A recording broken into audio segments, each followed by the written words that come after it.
Another way we can glorify Allah is that we say Allahu Akbar kabira, Walhamdulillah Kaseera, wa subhanallahi bukratan wa asila. That Allah is truly great.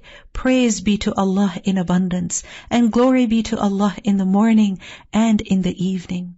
We learn in a hadith that a man said these words at the beginning of salah, and the Prophet ﷺ asked afterwards that who said these words?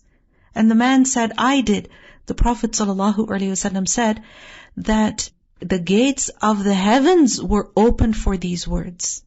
The gates of the heavens, abwab as-sama, were opened for these words. So Ibn Umar radiallahu anhu, who was there at the time, he said that I never stopped saying these words since I heard the Prophet ﷺ say that.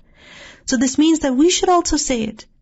At the beginning of salah, Allahu Akbar kabira, walhamdulillahi kaseera, wa subhanallahi bukratan wa asila. And especially on the day of Eid, we should say these words, because that is a day of takbirat.